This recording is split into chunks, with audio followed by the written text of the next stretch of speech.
Bismillahirrahmanirrahim. Assalamualaikum warahmatullahi wabarakatuh. Anak-anak, kali ini kita ketemu lagi dengan Ustaz Syarif. Mari pembelajaran pada hari ini kita awali dengan membaca basmalah. Bismillahirrahmanirrahim. Kita akan melanjutkan pelajaran SKI yang kemarin sudah sampai pada masa pemerintahan Khalifah Utsman bin Affan. Nah, saat ini kita melanjutkan bagian D, yaitu peristiwa fitnah masa Khalifah Utsman bin Affan. Sebelumnya, anak-anak perlu tahu fitnah itu apa. Fitnah itu memberikan kabar, memberikan berita, memberikan informasi yang tidak benar atau bohong. Pada masa Khalifah Utsman bin Affan, terjadi fitnah dikarenakan adanya banyak orang yang tidak senang, banyak masyarakat yang tidak senang akan adanya pemerintahan Khalifah Utsman bin Affan. Kenapa terjadi fitnah? Nah, sebab-sebab terjadinya fitnah di sini, yang pertama, kebijakan Khalifah Utsman bin Affan yang mengangkat kerabat-kerabatnya atau saudaranya dari Bani Umayyah sebagai pejabat pemerintah, di mana mereka itu diangkat bukan dikarenakan kemampuannya, bukan karena bidangnya, tetapi diangkat dikarenakan saudara atau kerabatnya.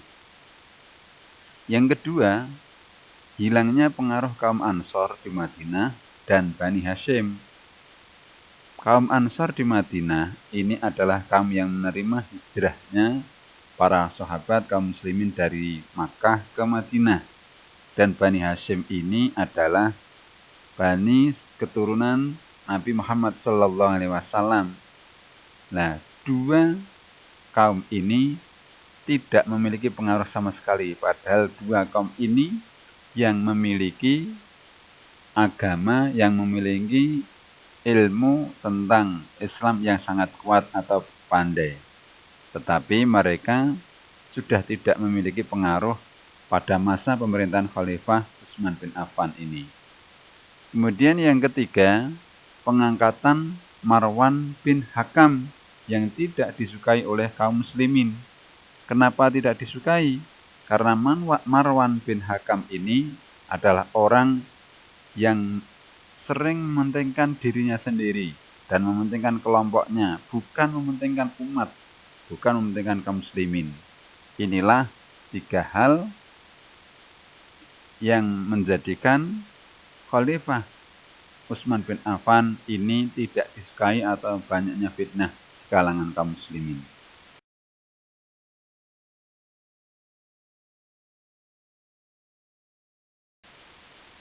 Yang keempat, kesederhanaan dan kemuliaan hati Utsman bin Affan.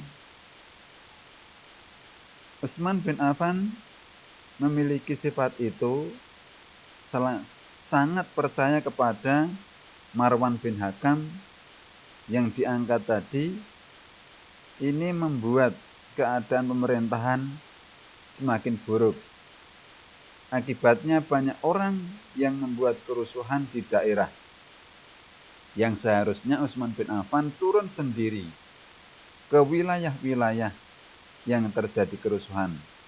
Tetapi Utsman bin Affan tidak melakukannya. Hal ini juga dikarenakan Utsman bin Affan selalu memberikan maaf, pengampunan kepada orang-orang yang berbuat kesalahan.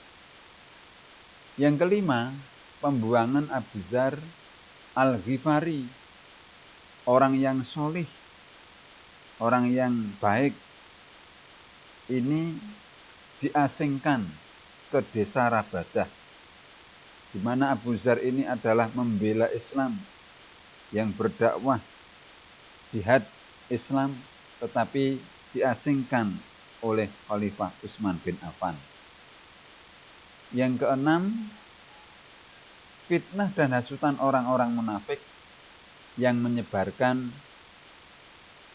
kesalahan-kesalahan yang tidak dilakukan oleh Khalifah Utsman bin Affan dengan tujuan supaya Utsman bin Affan ini menjadi jelek, dan akhirnya Utsman bin Affan tidak disukai oleh banyak kaum muslimin.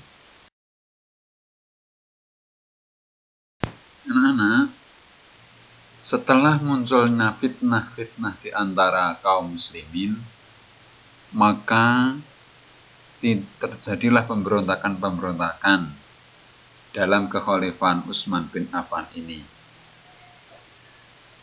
yang akhirnya menimbulkan wafatnya Khalifah Utsman bin Affan. Di dalam sejarah belum ada kepastian siapa pembunuh Khalifah Utsman bin Affan. Akan tetapi di situ dijelaskan pembunuhnya adalah sekelompok pemberontak, di mana Utsman bin Affan dibunuh oleh para pemberontak itu meninggal pada tanggal 17 Juni tahun 656 Masehi atau 35 Hijriah. Beliau meninggal dalam usia 82 tahun dan pada saat sedang membaca Al-Quran. Nah, akibat wafatnya Utsman bin Affan ini, maka muncullah beberapa akibat. Di antaranya yang pertama, bangkitnya semangat kesukuan Arab, di mana Nabi Muhammad SAW telah menyatukan bangsa Arab, suku Arab yang banyak sekali itu. Tetapi kali ini muncul kembali suku-suku yang berada di Arab ini.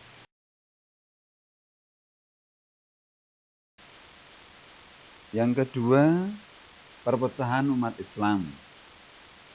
Umat Islam pecah menjadi dua, yaitu golongan Bani Hashim dan golongan Bani Umayyah. Dua golongan ini selalu bersaing dan bermusuhan. Demikian juga antara kaum Ansor, umat Islam yang menerima hijrahnya Nabi ketika hijrah, dan Bani Umayyah yang berada di Mekah. Yang ketiga, kota Madinah kehilangan kedudukan sebagai pusat kekhalifahan,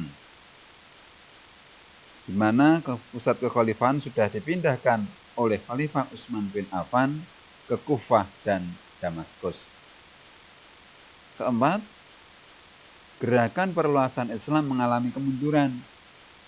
Ini disebabkan umat Islam kurangnya bersatu, adanya perpecahan, sehingga lupa untuk berjuang, untuk berjihad memperluas Islam. Yang kelima, timbulnya perang saudara dalam Islam. Perang saudara antar umat Islam ini di mana-mana muncul dikarenakan tidak adanya ketegasan dari Khalifah Utsman bin Affan.